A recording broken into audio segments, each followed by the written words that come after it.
I left Boise around 8 in the morning with everything I still owned in a Rubbermaid tub and a canvas duffel. The tub had clothes and a few books I hadn't sold yet. The duffel had my sleeping bag, a decent winter coat, and a box of granola bars I'd grabbed from the gas station on my way out. The temporary hire paper sat on the passenger seat in a manila folder that said National Park Service Seasonal Assignment across the tab. The pay was better than what I'd been making at the hardware store. Not amazing, but better. $1,300 every 2 weeks for basically sitting in a gatehouse and logging weather conditions. Maybe plowing if it got bad. Maybe not even that. Becky Silva, my new supervisor, had said on the phone that the road stayed closed most of the winter, and my job was just to be there in case someone needed assistance or tried to get through anyway. She made it sound boring, which was exactly what I wanted. I also wanted distance. Kelsey and I were still going back and forth with the divorce paperwork, and her lawyer kept calling my phone about the apartment deposit and who owed what for the furniture we'd split. I didn't have the energy to keep arguing about a couch we'd bought at IKEA 4 years ago. The gatehouse job ran until April. By then, maybe the whole thing would be sorted and I could figure out what came next. The drive south took most of the day. I crossed into Oregon a little after noon and stopped for gas and a sandwich in Klamath Falls. The guy at the counter asked if I was heading up to the lake, and when I said yeah, he just nodded and said to watch for ice on the highway past the junction. I thanked him and got back on the road. The landscape changed the farther I went. Flatter stretches gave way to hills and then actual mountains, all of them covered in snow and pine trees that looked black against the white. The highway climbed and the temperature dropped. I turned the heat up and kept the radio on some classic rock station that kept cutting in and out. By late afternoon, the light was starting to go soft and orange. I passed the turnoff for Diamond Lake and kept going another 2 miles until I saw the sign for the north entrance. The road narrowed and the plowed section ended pretty much right there. Snowdrifts covered everything past the chain barrier, which was exactly where Gatehouse 3 was supposed to be. I pulled over and sat there for a minute looking at it. The gatehouse was small. Smaller than I'd expected, honestly. It was maybe 12 feet by 12 feet, wood-sided and painted that standard Park Service brown with a green metal roof. One window faced the road and another faced the barrier. Snow was piled up against the north side almost to the roofline. The whole area felt empty. No other buildings, no other cars. Just the gatehouse, the chain, and the forest pressing in on both sides. I got out, and the cold hit me immediately. It wasn't windy, but the air had that sharp edge that gets into your lungs. I pulled on my coat and grabbed the folder and the key Becky had mailed me. My breath came out in clouds. The door was on the side facing the parking area. The lock was stiff, and I had to wiggle the key a little before it turned. The door opened inward, and I stepped inside. It smelled like propane and old wood and something faintly metallic. There was a single overhead light, and I found the switch by the door and flipped it. A bulb in a wire cage buzzed to life. Everything was already set up. A narrow cot with a thin mattress and a folded wool blanket sat against the left wall. A small propane heater stood in the corner, the kind with a pilot light and a metal grate. Next to it were 2 red canisters, both full. There was a wooden table under the front window with a folding chair tucked beneath it, and on the table sat a radio unit that looked older than me. It was bolted down, which seemed excessive until I figured they probably didn't want someone walking off with it. Shelves lined the back wall, stocked with canned soup, beans, chili, tuna, crackers, peanut butter, and a few boxes of pasta. There was also a camp stove, a dented kettle, a pot, a pan, and a couple of plates and bowls. A logbook sat on the edge of the table, spiral-bound and thick. The cover said, "Weather and Incident Log," in faded Sharpie. I set the folder down and looked around. It wasn't much, but it was warmer than outside, and it had everything I'd need. I went back to the truck and hauled in the tub and the duffel and set them by the cot. The heater had instructions taped to the side, so I lit the pilot and adjusted the dial until I felt warm air starting to push out. The whole place heated up fast. I was pulling my sleeping bag out of the duffel when I heard tires on gravel outside. I stepped to the window and saw a white Park Service truck pulling up next to mine. The door opened and a woman got out, moving quick. She was tall, maybe 5'8", with dark hair pulled back tight and a uniform jacket zipped all the way up. She had a canvas bag over one shoulder and a clipboard in her hand. I opened the door before she knocked. "Francis Harris?" she said. "Yeah. Becky Silva. We talked on the phone." "Right." She didn't offer her hand. She just stepped past me into the gatehouse and set the clipboard on the table. She smelled like coffee and cold air. "You got here okay," she said. It wasn't really a question. "Yeah, no issues." She glanced around the room, checking things off in her head. Then she reached into the canvas bag and pulled out a ring of keys and a folded piece of paper. "These are for the barrier lock, the supply shed around back, and the equipment locker if you need tools," she said, setting the keys on the table. "This is the supply list. If you need anything, radio it in on Channel 4. Someone checks twice a day, 0800 and 1800. Don't use it for anything else unless it's an emergency." "Got it." She moved to the corner and crouched by the heater, checking the propane connection. Then she stood and pointed at a red valve on the wall near the shelves. "That's your shutoff if something goes wrong with the heater. Don't touch it unless you have to." She pointed at 2 emergency lanterns hanging on hooks by the door. "Battery powered. Test them once a week. There's extra batteries in the supply shed." I nodded. She was talking fast, like she had somewhere else to be. She checked the radio next, flipping a switch and turning a dial until static hissed out. She turned it back off and made a note on the clipboard. "Weather reports come through twice a day on Channel 2. You log temperature, wind speed, visibility, and snow depth in the book, every day, no exceptions." "Okay." She pulled a weather station unit from the bag and set it on the table. It had a small digital screen and a sensor cable that ran outside. She didn't explain it. I figured I'd work it out. Then she stopped and looked at me for the first time. Really looked at me. Her eyes were brown and tired. "You read the job description?" she asked. "Yeah." "You understand you're alone out here until April?" "Yeah." "No one's coming to check on you. You radio if you need something, but unless the road opens or there's an emergency, you're on your own." "I got it." She studied me for another second, then nodded. She reached into the bag one more time and pulled out a yellow envelope, the kind with the metal clasp. She set it on the table next to the logbook. "You need to read that before dark," she said. "It's standard procedure." I looked at the envelope. It wasn't labeled. "What is it?" "Instructions," she said. "Site-specific stuff. Read it tonight." She picked up the clipboard and the empty bag and moved toward the door. I stepped aside and she walked past me, then stopped on the threshold.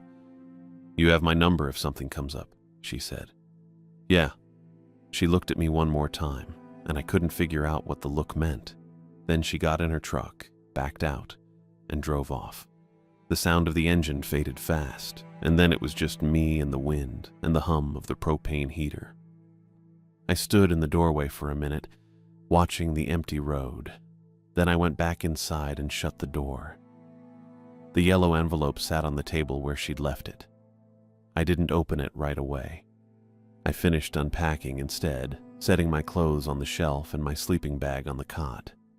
I tested the camp stove and boiled water for coffee using the instant stuff I'd brought. The light outside was fading, turning the snow blue and the trees into dark shapes. When I finally sat down at the table, the envelope was right in front of me. I picked it up. It was heavier than I expected, like there were multiple pages inside. I undid the clasp and pulled out the papers. I opened the yellow envelope. The metal clasp made a small sound when I undid it. Inside was a single sheet of paper, photocopied. The kind where you can tell it's been copied from another copy because the text has that slightly fuzzy edge. and there's a shadow down one side like someone didn't press the original flat enough. The title sat at the top in all caps. Rules for Gatehouse 3. I read it twice. The first time I thought I was missing something. The second time I figured it had to be a prank. 5 rules total, numbered. Typed on what must have been an actual typewriter because some letters sat higher than others and the lowercase e was filled in with old ink. Rule 1. Lock the exterior shutter over the front window at sunset. Do not open it until full daylight. Rule 2. If headlights stop on the road after sunset and do not move, do not respond to contact attempts of any kind. Remain silent. They will leave. Rule 3. If you hear scraping beneath the floor, place a cup of hot coffee on the floor vent. Use the instant coffee in the back of the dry goods shelf. Rule 4. Never write a person's name in the logbook. Log incidents by description only. Rule 5. At exactly 2:13 a.m., read one full page aloud from any book. You may repeat the same page each night if preferred. That was it. No explanation, no signature. The bottom of the page had a smudged Park Service logo that looked about 30 years old. I set the paper down and stared at the heater for a minute. My first thought was Bodie. I didn't know a Bodie yet, but later I'd find out he worked seasonal jobs here too and had a reputation for this kind of thing. Weird initiation stuff. Trying to spook the new guy. My second thought was Becky. She'd handed me the envelope with a straight face and called it standard procedure. But her tone had been flat, controlled. The kind of voice you use when you're repeating something you've said a dozen times and stopped questioning. I picked the paper up again. The edges were worn soft. Not like it had been handled a lot. More like it had been sitting in a drawer somewhere for years. There were stains, too. Small brownish dots along the top right corner. Could have been coffee. Could have been anything. Then I noticed the marks. Tiny scratches. 4 of them. Parallel. Running along the left margin about halfway down. They didn't look accidental. They looked deliberate. Thin and precise. Almost like someone or something had dragged claws across the surface.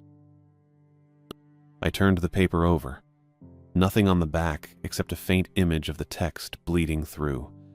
I set it down again and leaned back in the folding chair. The metal creaked. This was somebody messing with me. Had to be. I stood up and looked around the room, 12 by 12 feet. Not a lot of places to hide anything. I checked the window first, the one facing the road. Just glass and a basic latch. No camera, no wiring. I ran my hand along the frame anyway. Nothing.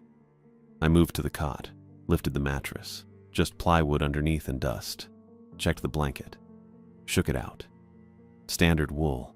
Smelled like storage. The shelves next. I pulled cans forward, moved the boxes of pasta, found the instant coffee shoved way in the back behind 3 cans of chili. It was a plain glass jar with a red lid, the kind you'd buy at any grocery store. I pulled it out and held it up to the light. Just coffee. Looked normal. I put it back. The table had nothing under it. The radio was bolted down and didn't have any extra components I could see. I checked the battery lanterns on the hooks by the door.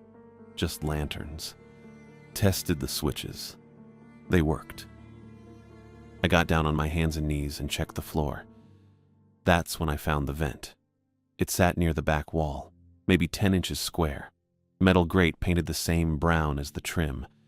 I hadn't noticed it before because the light was dim and it blended in. I pressed my face close. Couldn't see anything below. Just darkness. I put my hand over it. No air movement. Not a heating vent then. I tried to lift the grate. It didn't budge. Screwed down. I sat back on my heels. The floor was solid.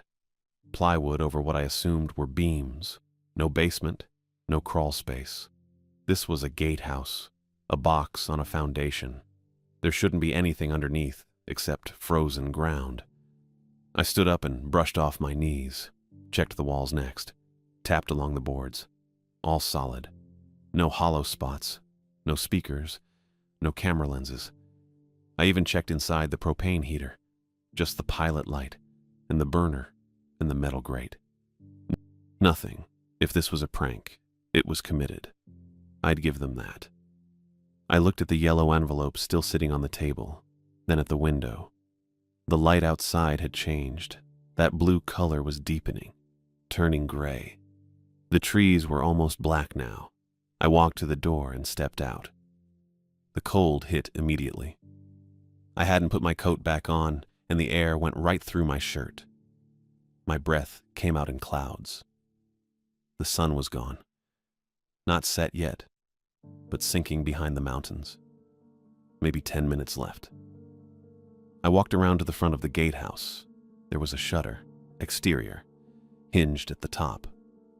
I hadn't noticed it earlier because it was folded up flat against the wall above the window. There was a metal rod leaning beside the doorframe, hook on one end. I picked up the rod, reached up with the hook and caught the shutter's edge, pulled it down.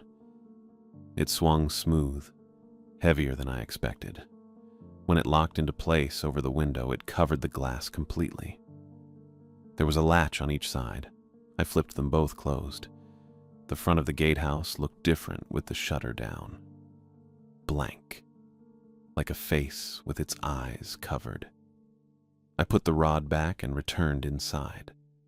The room felt smaller now. Only one window. The one facing the chain barrier. The one without a shutter. I sat down at the table and pulled the logbook over.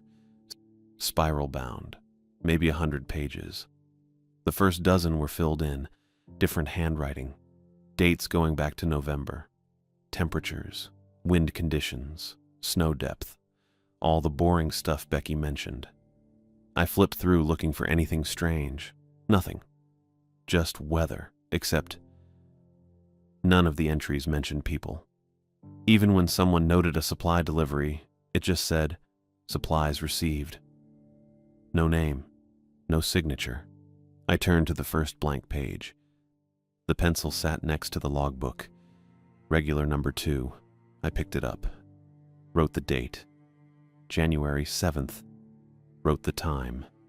1800 hours. I didn't usually think in military time, but it felt right for this. I looked at the weather station unit Becky had left. Hadn't set it up yet. I wrote down what I could see through the side window instead. Temperature maybe 20 degrees. No wind. Visibility clear. Snow depth approximately 3 feet based on the drifts against the building. I didn't write Becky's name. Didn't write my own.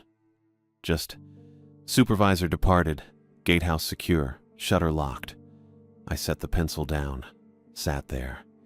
The heater ticked. The overhead light buzzed. Outside the window, the last of the daylight faded and the snow turned gray and then disappeared into darkness. I'd taken this job because I needed distance.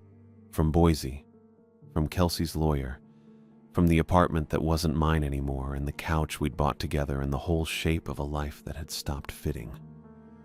The job listing said, isolated. It said, minimal contact. It said exactly what I wanted. But sitting there in that small room with the rules on the table and the shutter locked and nothing but static and darkness outside, it didn't feel like a job anymore. It felt like something else. A test, maybe. The kind where nobody tells you what you're supposed to learn or whether you're passing or what happens if you fail. I picked up the photocopied page again, read Rule 5 one more time. 2:13 a.m. I checked my watch. 6:23 p.m. 8 hours to go.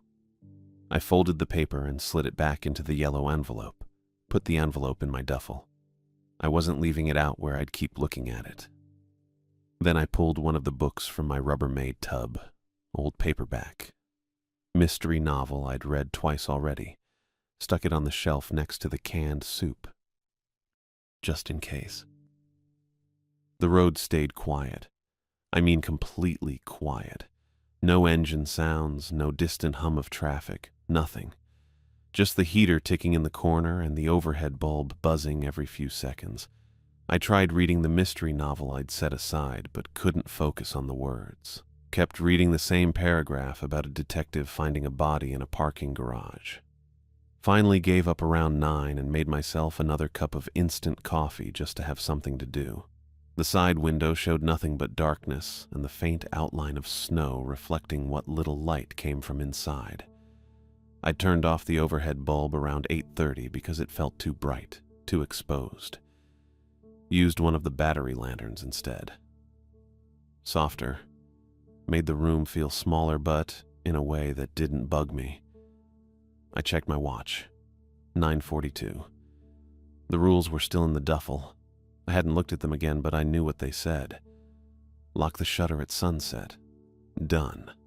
Ignore headlights after dark. Sure. Coffee on the vent if scraping happens. Instant coffee from the back of the shelf, which I'd already located. No names in the logbook. Fine. Read aloud at 2:13 a.m. The novel was ready. Probably still a prank. That's what I figured. Becky or Bodie or whoever set this up was waiting to see if I'd actually follow through. Maybe there was a camera I'd missed. Maybe someone would show up tomorrow morning laughing about the whole thing. But I'd locked the shutter anyway, and I'd written the logbook entry without names. And the coffee jar was sitting on the counter next to the camp stove where I'd moved it earlier. Just in case. 9:58. I poured myself more coffee. Didn't really want it, but my hands needed something to hold. The mug was chipped white ceramic, Park Service logo faded on one side. I sat at the table facing the side window and waited. 10:07 when I saw them. Headlights coming up the grade, slow and steady, climbing the road from the south.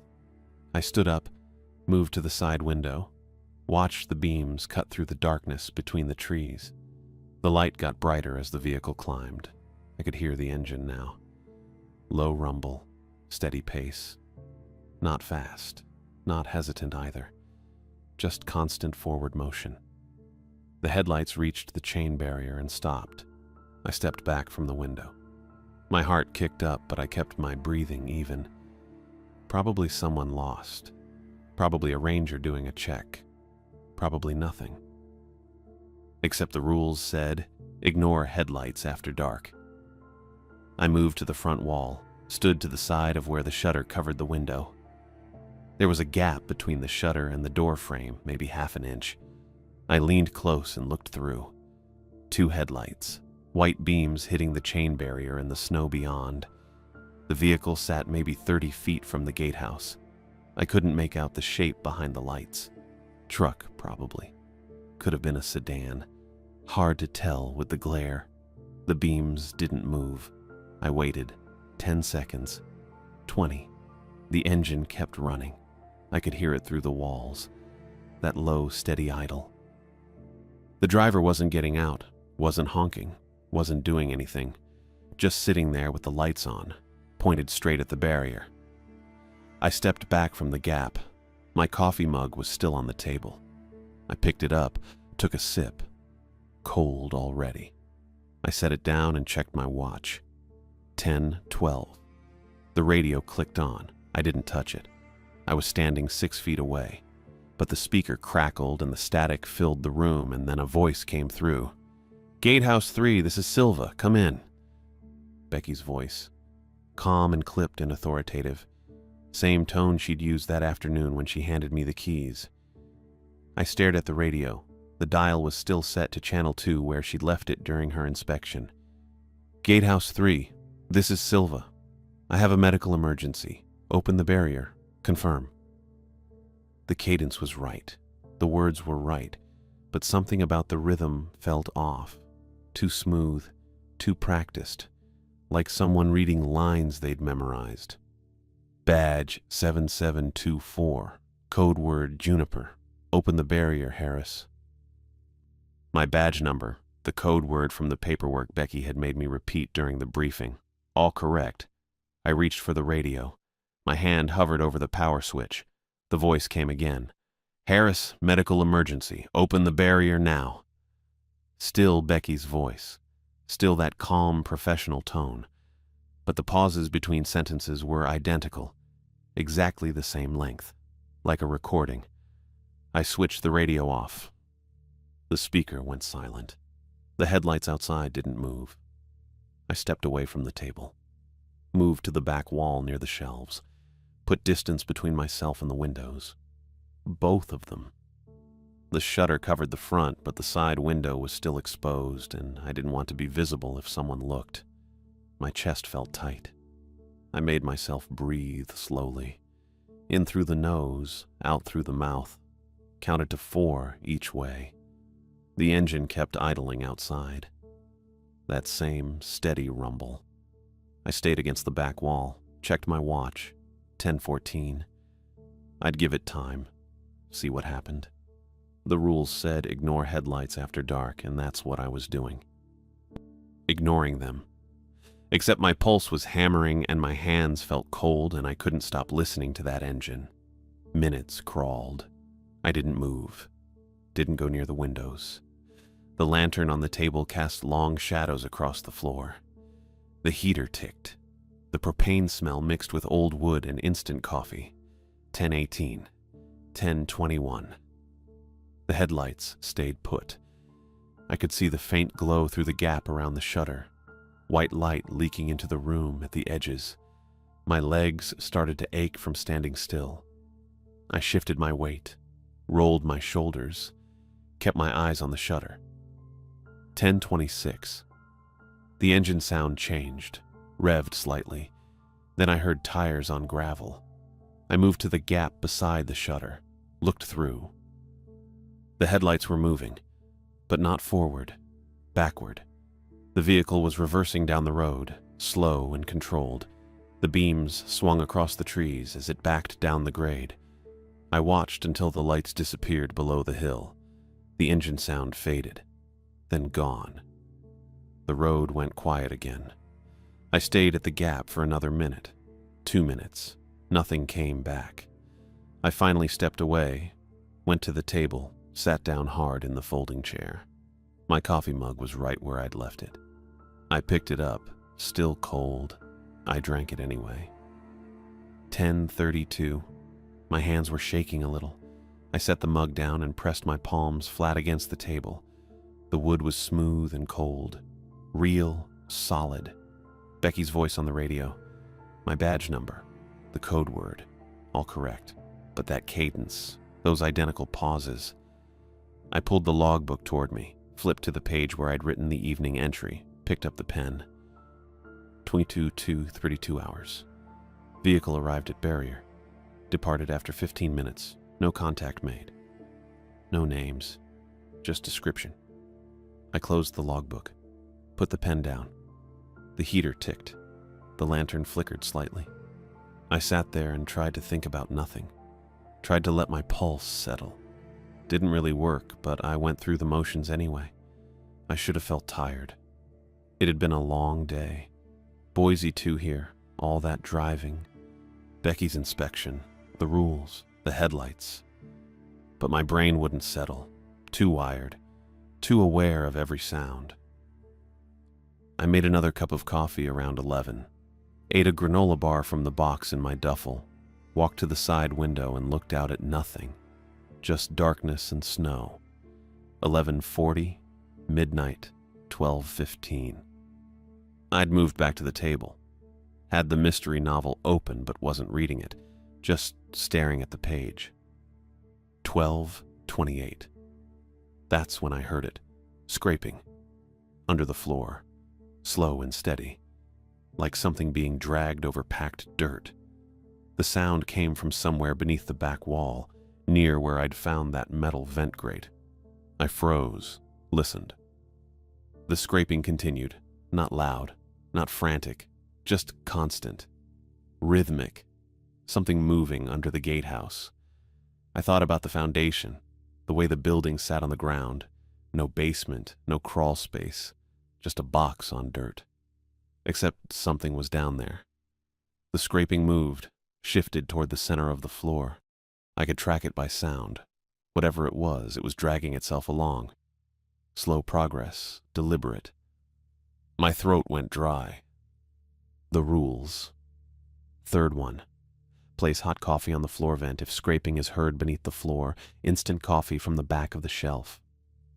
I stood up. My legs felt stiff. I went to the counter where I'd left the red-lidded jar, unscrewed the top. The crystals inside looked brown and old, smelled burnt. I filled the dented kettle from the water jug, lit the camp stove. Blue flame hissed to life. The scraping continued under the floor. Steady, patient. The kettle took forever. I stood there watching the flame, listening to that sound underneath me. Something dragging itself through the dark. Getting closer to the vent maybe, or just circling. I couldn't tell. Finally, the kettle started to hiss. I poured the hot water into the chipped mug, spooned in the instant coffee from the back of the shelf. 3 heaping spoonfuls, stirred it with the handle of a fork because I couldn't find a spoon. The coffee looked thick, almost black. Steam rose from the surface. I carried the mug to the back wall, knelt down by the vent grate. The scraping was louder here, right underneath, maybe 2 feet down, maybe less. I set the mug on the vent grate. The scraping stopped. Just stopped, completely. No fade out, no gradual silence. 1 second it was there, and the next it wasn't. I stayed kneeling, stared at the mug sitting on the metal grate. The steam curled up in thin wisps.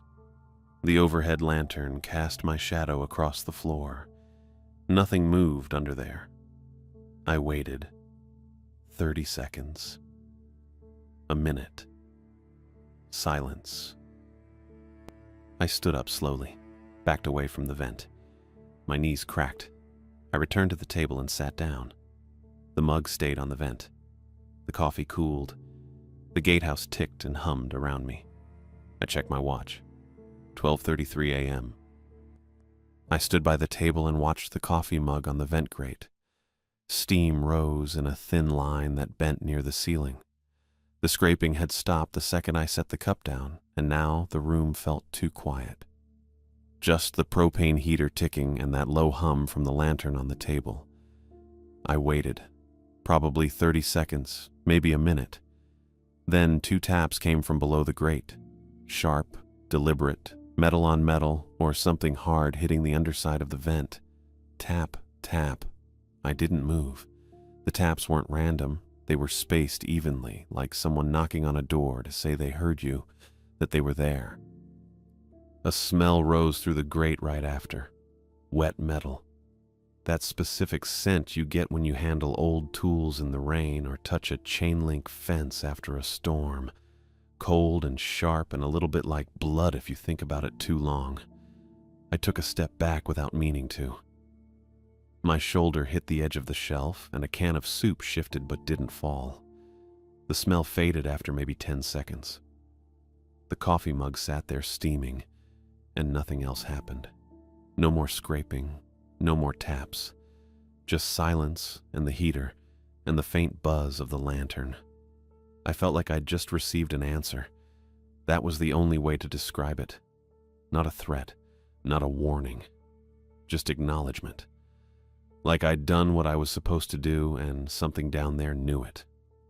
I went back to the table and sat down. My hands were steady, but my chest felt tight. I checked my watch.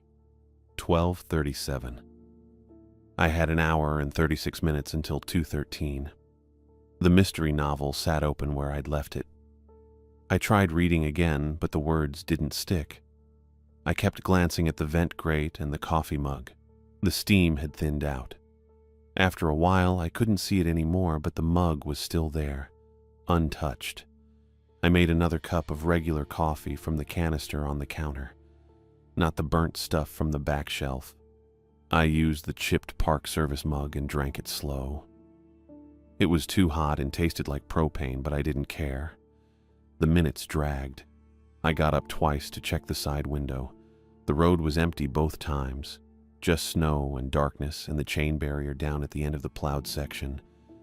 At 1:40, I pulled the paperback from my duffel. Not the mystery novel. A different one. some thriller I'd bought at a used bookstore in Boise 2 years ago and never finished. I didn't remember the plot, didn't matter. I just needed a page. I set it on the table next to the logbook and kept checking my watch. 1:53, 2:04, 2:10. At 2:12, I stood up and opened the book to a random page. Chapter 6. The protagonist was in a parking garage looking for someone. I didn't read ahead, just waited. 2:13. I started reading aloud. My voice sounded flat in the small room. Derek moved between the rows of cars with his hand on the grip of his service weapon. The fluorescent lights overhead flickered twice, casting shadows that stretched and shrank across the oil-stained concrete. I kept going. My voice steadied. I read slower than I normally would, pronouncing each word clearly. The page was dense, small font, probably 300 words. He'd gotten the call 20 minutes earlier. Anonymous tip. A witness claimed to have seen the suspect's vehicle entering the structure at 10:15 p.m. Derek didn't trust anonymous tips, but he didn't ignore them either. Not in this case. Not with 3 bodies already and the department breathing down his neck. The heater ticked while I read. I noticed it after the first paragraph. The ticks matched my pacing. When I paused at a period, the heater ticked. When I kept going, it ticked again at the next pause. I didn't stop reading. The garage was nearly empty. A few sedans on the lower levels. A truck near the stairwell. Nothing that matched the description. Derek reached the far corner and turned back, scanning the shadows between support columns. The building creaked. Not a settling sound. A deliberate creak that started at the front wall and moved along the right side toward the back, like the structure was adjusting itself, listening. I kept my eyes on the page. My voice didn't waver. That's when he saw it. A dark sedan parked in the shadow of the ramp to the upper level. No plates, windows tinted, engine cold. Derek approached from the side, weapon drawn, and reached for the door handle. The air pressure in the room changed. I felt it in my ears. A subtle release, like when you drive down from a mountain pass and everything equalizes. The tightness I'd been carrying in my chest since the headlights appeared earlier eased. I finished the page. He pulled the door open. The interior was empty. No driver, no passenger. Just a cell phone on the dashboard, screen lit, showing a single text message. "You're late." I closed the book. The heater stopped ticking. The room stopped creaking. Everything went quiet except for the low hum of the lantern. I set the book on the table and sat down. My hands weren't shaking. I felt tired, drained maybe, like I'd just finished a long shift doing physical work. I checked my watch. 2:17. I didn't write anything in the logbook. Didn't seem necessary. I'd followed the rules. That was it. I turned off the lantern and lay down on the cot without taking off my boots.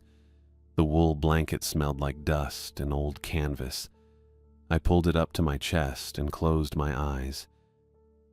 I didn't think I'd sleep, but I did. I woke up to gray light coming through the side window. My watch said 6:42. The heater was still running. The coffee mug was still on the vent grate, empty now, completely dry. I sat up and rubbed my face. My neck was stiff from the thin mattress and I needed to piss. I stepped outside into the cold. The sky was that pale, early morning color, not quite blue yet.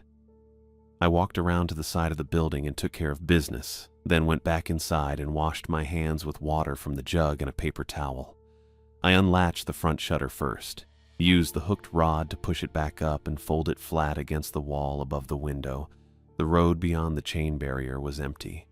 No tire tracks, no footprints, just smooth snow and the 2-lane highway disappearing into the trees. I stood there for a minute looking at the spot where the headlights had been. Nothing. Not a soul around. I went back inside and retrieved the radio from the table, switched it on and tuned to channel 4. Becky had said 8 a.m. and 6 p.m. for supply requests, but she'd also said emergencies any time. I figured a trespasser vehicle counted. I pressed the talk button. "This is Gatehouse 3, calling Silva." "Over." Static for about 10 seconds. Then her voice came through, clear and clipped. "Silva, go ahead." "Had a vehicle at the barrier last night," I said. "Around 2200 hours, stayed about 15 minutes, then left. Thought you should know." Pause. Then, "Did it cross the barrier?" "No, just stopped and idled, then reversed back down the grade." Another pause, longer this time. "Road cameras have been out for a week. Snowcats haven't been near your station. You sure about the time?" "Yeah, logged it." "All right." Her tone didn't change. Flat, professional. Then, "Did you write any names in the logbook?" I frowned. "No." "Good. Keep it that way." The radio clicked off. I stood there holding the handset for a second, then switched the unit off and set it back on the table. That was it. No follow-up. No questions about the vehicle description or whether I got a plate number. Just confirmation that the cameras were down and a reminder about the names. I looked at the logbook. My entry from last night was still there. 22:32 hours. Vehicle arrived at barrier. Departed after 15 minutes. No contact made. No names. Just like she said. I set the radio down and went to make coffee. I set the radio down and made coffee first. Real coffee from the counter canister. Not the burnt stuff from the back shelf. That was only for the vent. The mug on the grate was still empty, still dry. I didn't touch it. I drank standing up, looking out the side window at the chain barrier and the road beyond. Silva said the snowcats hadn't been up here. Said the cameras were out. Didn't ask for a description. Didn't ask for a plate number. Just asked if I wrote any names. I finished the coffee and pulled on my parka. Grabbed the keys off the table. Went outside. The cold hit me the same way it always did. Sharp and immediate. The kind that made your lungs tighten on the first breath. I zipped the parka all the way up and walked around to the front of the gatehouse where the chain barrier stretched across the road. The snow beyond the barrier was smooth, completely undisturbed. No tire tracks, no ruts. Nothing to show a vehicle had stopped there at all. I stood there for probably a full minute just staring at the snow. The vehicle had been real. I'd heard the engine, seen the headlights through the gap in the shutter. The radio had clicked on by itself. Silva's voice had come through with the right badge number and the right code word. But there were no tire tracks. I walked closer to the barrier, boots crunching through the packed snow on my side. Looked left and right along the road. Still nothing. Just smooth, white snow covering the entire width of the pavement, like nothing had driven up here in days. That's when I saw the footprints. They started about 10 feet past the barrier, just appeared in the middle of the road. No trail leading up to them. They were there, pressed deep into the snow, heading straight toward the gatehouse. I stopped walking. The prints were bare feet. No boot treads, no shoe patterns, just the shape of feet, toes clearly visible, heels, the arch, like someone had walked out here in the middle of winter with nothing on. The prints were bigger than mine, longer, wider at the toes. I followed them with my eyes. They came straight across the road, right up to the chain barrier, then kept going. Didn't go around. Didn't stop. Just continued in a straight line through the barrier and across the parking area. Straight to the side window. I turned and walked along the prints. They were evenly spaced, a normal walking stride. The snow around them was undisturbed, no drag marks, no scuff marks. Just clean footprints pressed down into the snow. They stopped directly beneath the side window. The snow there had been scraped clean, an oval shape, roughly the size of a dinner plate, right where the prints ended. The ground underneath was visible, frozen dirt and a few dead pine needles. The scraped area was smooth, deliberate. I looked up at the window. It was about 5 feet off the ground. Someone standing here would have been at the right height to press their face against the glass, or their hands, or both. I'd been standing at that window twice last night, once around 1:40, once just after 2. The oval was centered perfectly beneath the window, not off to one side, not smudged or messy, just a clean circle of scraped snow where someone had stood and leaned forward.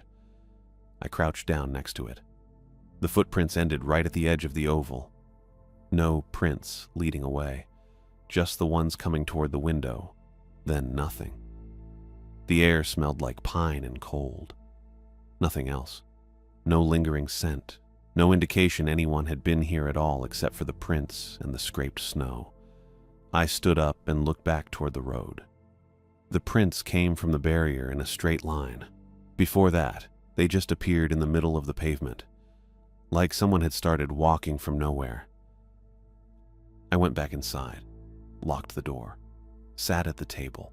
My hands were shaking a little, not much, just enough to notice. I opened the logbook and looked at my entry from last night. 22:32 hours. Vehicle arrived at barrier. Departed after 15 minutes. No contact made. I didn't write anything about the footprints. The morning passed slowly.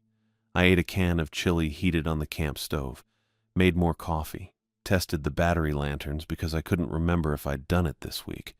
Both worked fine. Around noon, I heard an engine coming up the road, louder than the vehicle from last night, heavier. I went to the side window and saw a yellow plow truck climbing the grade. It had a curved orange blade mounted on the front and a salt spreader on the back, Park Service logo on the door. The truck slowed as it approached the barrier, then swung wide into the parking area beside my pickup. The engine cut off and the door opened. The driver was tall, maybe 6'1", stocky build, broad shoulders, graying sandy hair under a Park Service cap. He wore a high-vis jacket over insulated bibs and heavy gloves. He saw me at the window and raised one hand. Not a wave, just an acknowledgement. I opened the door. "Hey," he said. He had an easy voice, relaxed. "Just turning around. Road's clear down to the junction." "All right," I said. He walked closer, pulling off his gloves. "You're the new guy. Harris, right?" I didn't answer immediately. He noticed. "Relax," he said. "I'm not writing it down. Bodie Soto. I run the plow routes up here during the season." "Francis," I said. He nodded, leaned against the side of my truck. "How's the gatehouse treating you?" "Fine." "Cold enough?" "It's fine." Bodie grinned. "Yeah, it's not the cold that gets to people." I didn't say anything. He looked past me toward the gatehouse, then back at the road. "You know the history of this place?" "No." "Used to be a toll booth," he said. "Back in the 30s, before it was a park. Private road up to the rim. They charged $2 a car." I waited. There was a cashier working one winter. 1938, I think. Big blizzard came through. Snowed for 3 days straight. When it cleared, the cashier was gone. Just gone. Door was locked from the inside. No tracks in the snow. Nothing. Bodie pulled a thermos from his jacket and unscrewed the cap. Poured coffee into the lid. Spring came, crews started doing maintenance. Pulled up the floor to check the foundation. He took a sip. Found the cashier underneath. Body was still intact, frozen solid. The logbook was down there too, open beside him. I felt something tighten in my chest. After that, Bodie said, winter staff started noticing things. The cashier's name kept showing up in the records, written in different hands, different ink. Always the same name, and then people started seeing him at the door. "Seeing him," I said. "Knocking," Bodie said. "Standing outside, asking to come in." Winter staff stopped writing names after that, just descriptions, weather, vehicle colors, times, no names. He finished the coffee and screwed the cap back on. "Worked, mostly. Some winters are quiet, some aren't." "Silva didn't mention any of this," I said. She wouldn't, Bodie said. Park Service doesn't put ghost stories in the job description. Bad for hiring. He pushed off my truck and walked back toward the plow. Stopped halfway and turned around. You get the rules, right? The yellow envelope? Yeah. Follow them, he said. They're not suggestions. I have been. Good. He opened the truck door, then paused. You have any trouble, Radio Silva? Or me, if you catch me on the route. Channel 4. All right. He climbed in and started the engine, backed up carefully, turned the plow around, and headed back down the road. The engine noise faded after about a minute. I went back inside. The logbook was still on the table where I'd left it. I sat down and flipped back through the older entries. November, December, early January. Different handwriting, different pens, blue ink, black ink, pencil on a few pages. Temperature 14 degrees, wind moderate, visibility poor, snow depth 4 feet. Temperature 9 degrees, no wind, visibility clear, snow depth 4 feet 2 inches. Supplies received, propane replaced. Vehicle northbound, red truck, turned back at barrier. No names, not one. Just descriptions, facts, times. I kept flipping. The entries went back further. October, September. The handwriting changed. More people, more seasons, all of them following the same pattern. I reached the last page with writing on it. The entry was dated December 23rd. Temperature, wind, visibility, snow depth, all normal. Below that, someone had written one word in thick black ink, right. That was it. Just the word, centered on the page. The ink was heavier than the rest of the entries, deliberate. The letters were neat, careful. I stared at it for a long time. Then I closed the logbook and pushed it to the center of the table. I sat at the table after Bodie left. The plow sound faded down the hill. The parking area went quiet again. I kept thinking about what Bodie said, the cashier who disappeared, the body under the floor, the name showing up in different handwriting. That word scratched into the margin, right. I pulled the yellow envelope from my duffel and took out the photocopied rules. The claw marks ran down the left side, 4 parallel lines, and that word at the bottom of the 4th scratch, right. I figured it was hazing. Probably every guy who'd worked here got the same treatment. The mysterious rules, the creepy story about the dead cashier, the word scratched in the margin to freak you out, make you think something was waiting for you to slip up. Standard seasonal worker stuff, mess with the new guy. I looked at the logbook on the table, spiral bound. Weather and incident log written in faded Sharpie on the cover. I flipped it open to the filled pages. Different handwriting, dates going back to November, temperatures, wind conditions, snow depth. Supply deliveries noted without names. Just supplies received and a time. No names anywhere. I turned to my entry from last night, January 7th, 1800 hours, temperature, visibility, snow depth. Supervisor departed, gatehouse secure, shutter locked. I'd followed the rule without even thinking about it. Didn't write Becky's name, didn't write mine. But that was just being careful, playing it safe until I figured out what kind of place this was. I sat back in the folding chair. The heater ticked in the corner. The overhead light buzzed. The rules were theater. A test to see if I'd buy into the whole haunted gatehouse routine. If I'd sit here all winter following instructions like some scared kid afraid of the dark. I wasn't scared. I was just tired of people telling me what to do. Kelsey's lawyer calling 3 times a week about the apartment deposit. Becky handing me rules in a yellow envelope with that flat expression. Bodie dropping ghost stories and walking away with a warning. I picked up the pen from beside the logbook. I turned to today's page, January 8th. I'd already written the morning weather around 7, temperature 19 degrees, no wind, visibility clear. I clicked the pen. I wrote Supervisor B. Silva on the next line. Then I stopped and looked at it. That wasn't enough. That was still playing by their rules. abbreviating, being careful. I scratched out the B and wrote the full name. Becky Silva. The moment I lifted the pen, the heater shut off. Not a sputter, not a fade, just off. The ticking stopped. The warmth stopped flowing from the grate. The overhead light flickered once, a quick, dim, bright dim that left a ghost image in my vision. I set the pen down. Under the floor, something moved. Not the slow scraping from last night. This was fast. Multiple sounds overlapping, like bodies scrambling over each other, moving towards something, a ladder or access point. The sounds came from the back wall and rushed forward under the center of the room. Hands and knees on packed dirt, maybe elbows, maybe something else.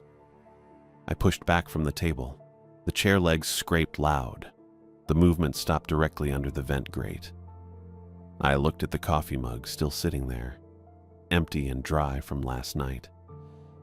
The propane smell from the heater faded. The room started getting colder. I grabbed the pen again and tried to scratch out the name. Drew lines through Becky Silva. Black ink over black ink. But when I pulled the pen away, the letters were still visible underneath. Darker now. The ink looked wet and glossy, like it had soaked deeper into the paper instead of being covered up. I tried again, scribbled harder. The pen tore through the top layer of paper. The name stayed visible, shiny and dark. The radio snapped on. I hadn't touched it. I was 6 feet away at the table. Static came through the speaker. Then a voice. Kelsey.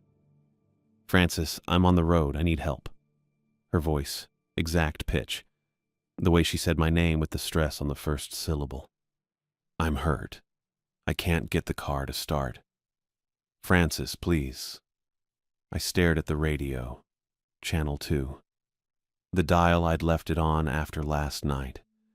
Outside, light bloomed against the front shutter. Headlights, bright white through the cracks around the edges, through the half-inch gap by the door frame. It was full daylight, maybe 1 in the afternoon. Sun still up, sky clear, but headlights pressed against the shutter from inches away, like a vehicle had appeared right outside the window. No engine sound, no tires on gravel, just light. Francis, I'm right outside. Can you open the barrier? Kelsey's voice again. Calm now. Too calm. I looked at the logbook, at Becky's name still visible under my scribbles, dark and glossy. The name rule wasn't a superstition. It was an invitation. I'd written a name and something answered. I stopped trying to erase it. Set the pen down, moved away from the table. I picked up the logbook and carried it to the counter by the camp stove. Away from the vent, away from the table and the radio and the front wall where the headlights pressed against the shutter. The radio kept going. I know you're in there. I saw you at the window. That wasn't Kelsey. Kelsey was in Boise. Kelsey didn't know where I was. Kelsey's lawyer had my phone number, but I'd stopped answering 2 weeks ago. Just open the door, Francis. It's cold out here. I didn't answer, didn't touch the radio. The headlights stayed on, bright white against the shutter. Shadows of the latch mechanism visible as dark lines across the wood. I checked my watch, 1:18 p.m. The shutter stayed locked. I wasn't opening it until sunset like the rules said, and I wasn't opening it after sunset either. I sat on the cot against the left wall, away from the windows. The radio kept transmitting static and silence, and then Kelsey's voice again, softer now, asking me to please just talk to her. I didn't move. The headlights stayed on until 3:47. Then they faded. No engine sound, no tires, just gone. The radio went quiet. Under the floor, nothing moved. I stayed on the cot until the sky started turning gray. The heater was still off. The room was cold enough I could see my breath. I got up and checked the pilot light, still lit. I turned the dial. The burner clicked and caught, and warmth started flowing again. I made coffee, ate crackers and peanut butter. Didn't write anything else in the logbook. At 5:53, the sun dropped behind the mountains. I went outside with the hooked rod and pulled down the shutter. Latched both sides. Came back in and locked the door. Full dark came fast. At 7:32, headlights appeared on the road. I watched from the side window. They climbed the grade slow and steady. Closer than last night. They reached the barrier and kept coming. Stopped maybe 15 feet from the gatehouse. Closer than the night before. The engine idled. I couldn't see the vehicle shape. Just two white beams cutting through the dark. At 7:40, someone tested the door handle. Slow. A quarter turn. Stop. Wait. Another quarter turn. Stop. Like they were listening for the latch, feeling for the mechanism. I stood against the back wall. Didn't move. Didn't make a sound. The handle turned again. Stopped. Turned back. Stopped. The radio clicked on. I looked at it from across the room. The dial was still on channel 2. "Francis, it's Becky. I need you to unlock the barrier. We've got an injured hiker." Her voice. Flat and procedural like this morning. "Badge 7724, code word Juniper. Unlock the barrier and open the gate." The door handle turned again. Slow quarter turn. Stop. Wait. I didn't touch the radio. Didn't go near the door. "Francis, this is a direct order. Open the barrier now." The handle stopped moving. Silence. The headlights stayed on, bright against the shutter.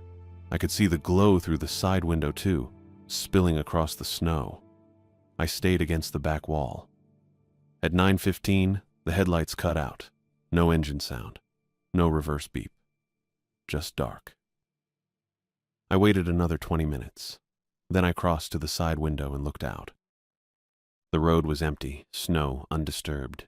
Chain barrier dark against the white. I checked the door. Still locked. Handle in normal position. I sat at the table, pulled the logbook over from the counter, opened it to today's page. Becky's name was still there, dark and shiny under my scribble marks. I didn't try to erase it again. I wrote, 19:32 hours, vehicle at barrier, tested door, departed 21:15 hours, no contact made. I closed the logbook, the heater ticked, the overhead light buzzed. I had 6 hours and 58 minutes until 2:13. I stayed on the cot until the sky went gray, then black. The heater had kicked back on around 4 p.m. Just started running again like nothing happened. I didn't touch it.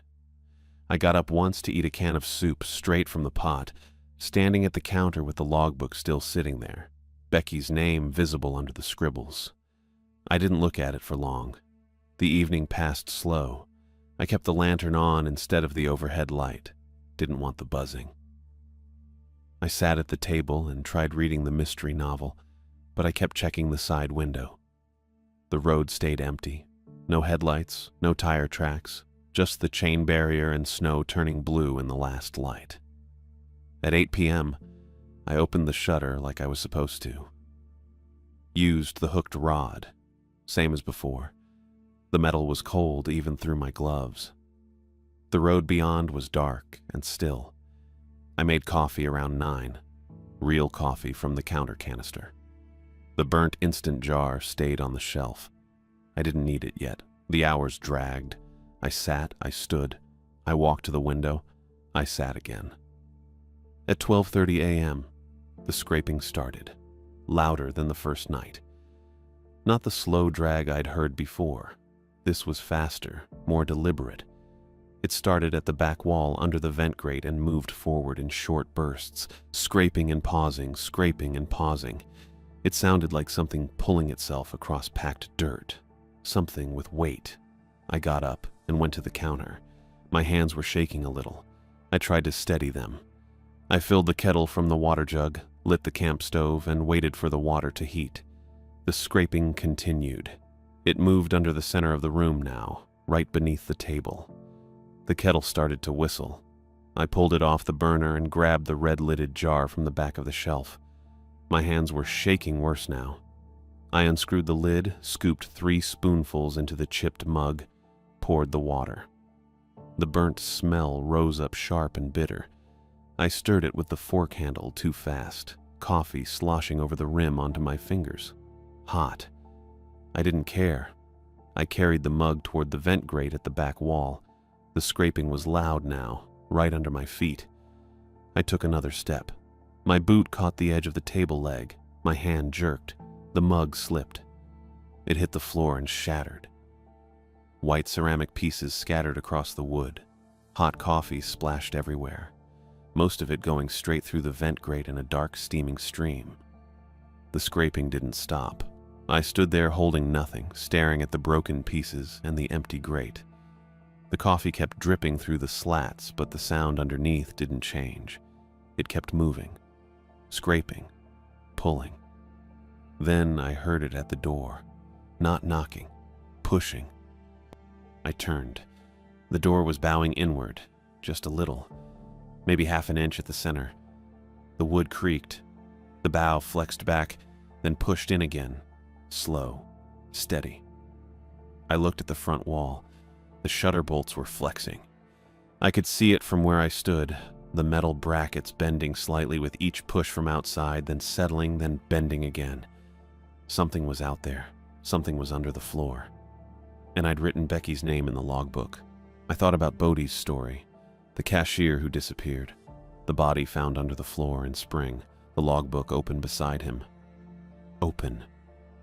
That's what he'd said. The logbook was open. I looked at the counter where I'd moved it earlier. The logbook sat there, spine up, pages visible. I'd left it open to today's date, January 8th, the page where I wrote Becky's name. The written name was an open page, an invitation. I crossed to the counter in 2 steps, grabbed the logbook, and flipped it shut. The scraping under the floor got louder, faster. The door bowed in again, deeper this time, and I heard the wood groan. Closing the book wasn't enough. I opened it to January 8th and stared at Becky's name, still visible under my scribbles, dark and glossy, the ink looking wet even though it had been hours. I tore the page out. It ripped clean along the spiral binding. I folded it once, then again, creasing it tight. My hands were still shaking. I carried the folded sheet to the camp stove and twisted the knob. The burner clicked and caught, blue flame spreading across the grate. I held the paper over the flame. It smoked. Gray wisps curled up from the edges where the heat touched. The paper turned brown, then black at the corners, but it didn't catch. I held it lower, right against the flame. More smoke. The paper curled and darkened, but no fire. Just smoke and that smell. Burnt coffee and something else. Something sharp and wrong. The door bowed in again. Harder. The hinges creaked. One of the shutter bolts popped loose and clattered to the floor outside. The scraping under the floor changed. Not scraping anymore. Climbing. I could hear it. Hands or something else gripping, pulling, dragging upward against wood or metal.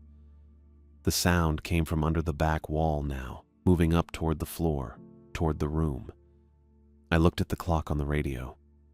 12:51 a.m., 22 minutes until 2:13. I kept the folded paper over the flame. It smoked and curled but wouldn't burn. I pulled it back, checked it. The ink was still there. Becky's name, visible through the char. The climbing sounds got louder, closer. I sat down at the table. I kept the camp stove lit. I set the folded paper on the table beside the mystery novel and the thriller I'd read from last night.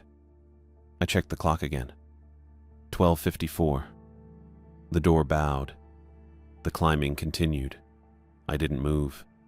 1 a.m. came and went. The sounds didn't stop. The hinges groaned. Another shutter bolt popped. I heard it hit the ground outside. 1:30. The climbing was right below me now, under the floorboards near the vent. I could hear the scraping of fingers or nails against wood grain, slow and deliberate, testing. 2 a.m. I picked up the thriller and opened it to a random page. Chapter 9. The protagonist in a stairwell, following someone. 2:10. I folded the paper tighter. I held it in my left hand and kept the book open with my right. 2:12. The door bowed so far inward I thought the latch would break. 2:13. I started reading aloud. My voice came out flat and shaky. I read slow, one word at a time. The protagonist climbed the stairwell, heard footsteps above, saw a shadow on the landing. The heater casing started ticking. Same rhythm as before, matching my pauses. I kept reading. The protagonist reached the landing, opened the door, saw an empty hallway. The building creaked, settling from the front wall to the back in a slow, deliberate wave. I held the folded paper over the camp stove flame while I read. The paper smoked again, curling and blackening. The protagonist walked down the hallway, checked each door, found them all locked. The heater ticked. The building creaked. The air pressure changed in my ears. The paper caught fire. It happened fast. 1 second smoking, the next burning bright orange, flame eating through the folds.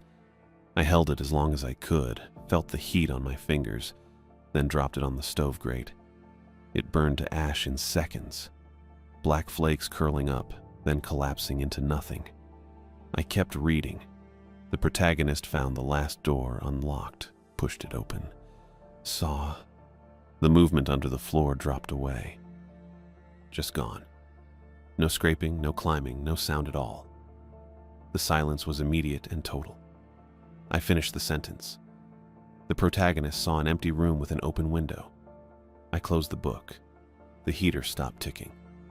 The building stopped creaking. Outside, the headlights went dark. I hadn't realized they were on, but now they were gone, and the front wall was black again, no light pressing through the shutter gaps. I sat at the table for a long time, maybe an hour. The room stayed silent. The floor stayed still. I checked the vent grate. Nothing moved below. I checked the door. It was straight again, not bowed. The latch held. At 3:30, I lay down on the cot. I didn't sleep. I watched the window turn from black to gray. At 6:42, the sun came up. I got up, put on my parka, grabbed the logbook and the keys, and went outside. The air was cold and sharp. My truck started on the second try. I drove south. The road was clear, just like Bodie said. I passed the yellow plow pulled off near a turnout, empty. I kept going. The highway opened up after the junction, and I followed the signs to park headquarters. It was a low brown building with a green roof, same as the gatehouse. 2 trucks in the lot, one of them Becky's white Park Service rig. I parked beside it and went in. Becky was at a desk near the back, looking at a computer screen. She glanced up when I walked in. Her expression didn't change. "Harris," she said. I set the logbook on her desk. "I'm done." She looked at the logbook, then at me. "What happened?" I told her. The headlights with no tracks, the scraping, the radio turning on by itself, Kelsey's voice coming through. The footprints that started in the middle of the road and ended at the window. I told her I wrote Becky's name in the logbook, and everything got worse. The door bowing, the shutter bolts popping, the climbing sounds under the floor. Becky listened without interrupting.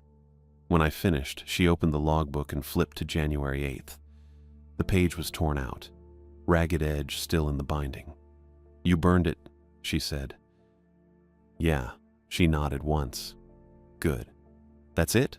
I said. "Good?" Becky closed the logbook. "The gatehouse has a problem. Has for a long time. We don't know what it is. We just know it responds to written invitations. Names, specifically. The rules are the only thing that kept it manageable. Manageable."